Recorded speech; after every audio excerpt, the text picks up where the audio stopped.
So first of all, really obvious, your values and your goals should be aligned.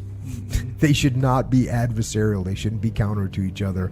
And if you think about what your goals are, your goals should be set up in a way that they support your values and vice versa. That's just the way it is. So I'm not sure where this is going to be an issue. If you're setting up goals that are contrary to your values, you got some issues. Now, I guess if you had the goal of winning the blue belt jiu-jitsu championships, and in order to win, you cheated, like you claimed someone was reaping your leg and you said, oh, you tap and you get the guy to qualified and you win. That could be an example, right? Now, do I support that? No.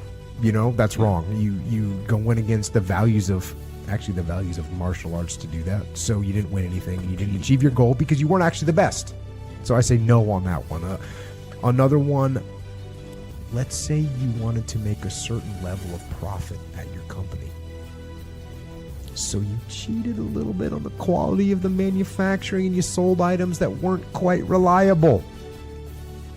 Do I support that? No, right? And why? Let me tell you why. Because your goal is not even aligned with your goal itself. Because when you start making substandard manufactured items, what's going to happen in the long run? People are going to say, hey, we don't like these. Yeah. We're not going to buy it anymore.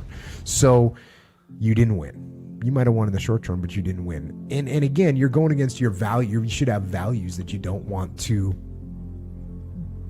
take profit over making good product. And again, in the long run, that value is going to cost you, right? People aren't going to want to buy your product anymore.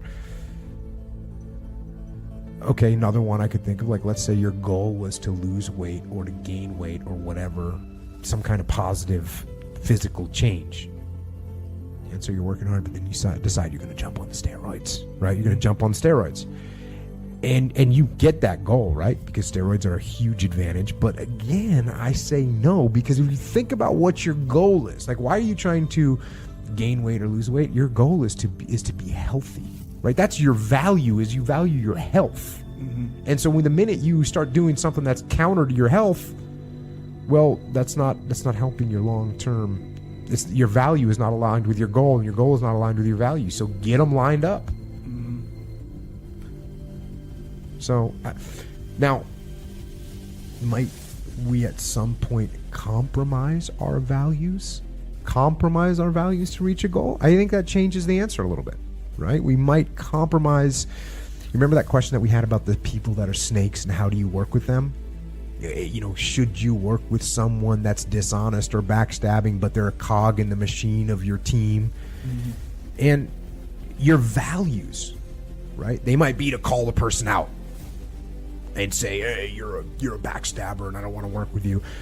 That might be what your values tell you to do. But your goal, and if you do that, first of all, you don't progress. Your team doesn't work better together. They work worse together. And so in the long run, you don't win because you stuck hardcore with your values. And by the way, if you bend your values, you compromise your values a little bit to get through this transitional period, now you get promoted. Now you get in a situation where you can fire that person that's a backstabber. Mm-hmm. So you have to compromise your values as a person a little bit. And there's the enemy of my enemy is my friend, right? The enemy of my enemy is my friend. So you might compromise your values short term, working somebody that you're not totally aligned with value-wise. And again, if you're going to get the long-term strategic goal, well then maybe it's worth it, because it's going to put you in a position where you can then hold your values better from a senior position or from a more powerful position. So you might compromise them a little bit. Again, these are small compromises, and you should have things. Of course, we got things values that you're never going to compromise on, right? Hitting a girl, yeah, right? You should never hit a girl, right? Never hit a woman. Now, with that being said, if there's a woman that's about to do something truly evil, kill a child or some kind of a terrorist act, and the only thing you have that you can stop it is to hit her, well, guess what? She's getting hit. You know what I mean? So even then, Your value of never hitting a girl can be compromised momentarily while you stop a child from being murdered or whatever. Yeah. We hold a value. We always want to tell the truth. But if you had for an extreme example, if you had some kind of a state secret, and you got captured, well, of course you might lie about that. And there's we could get into a whole like white lie discussion on stuff. Like when your wife asks you how's the chicken, and you want to tell her it's the most dry and charcoal tasting item that you've ever put in your mouth. That's not going to help you long term. No. So I might compromise my values of being truthful and tell her, it's pretty good. Can I have some more ketchup over here? Can I get some more barbecue sauce on this? Ketchup on chicken. And I'm going to go grab some more water. Would you like some? So I might compromise my values a little bit there. So I guess what I'm saying is, and people, this is the thing, people probably what they think of my persona. Because people think, Jocko's going to be this uncompromising, never settle, allow no slack kind of person, right? That's what people want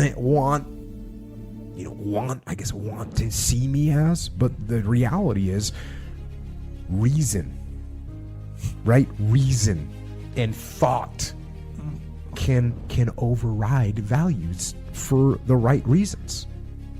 And that's why we can think. That's why we can think, and there's actually times when holding your values goes against your values. So if you always back up your friends, right? You always back up your friends, but then your friend does something that's totally immoral and is against your values. Well, then you can't back up. You can't hold the value of backing up your friends, because guess what? They did something immoral. They did something that was wrong. And so if you held your values, you'd be not holding your values. That's the dichotomy there, right? That's the dichotomy. And the additional dichotomy is you hold to your values, right? You hold to those basic principles that you believe in, but at the same time, you've got to apply logic and reason to them to make sure that they are supporting your long-term goal and your long-term values. Because you don't want to make a hard stand on something that costs you everything, where now in the future you can no longer manipulate any more situations. That's one of the things that makes leadership and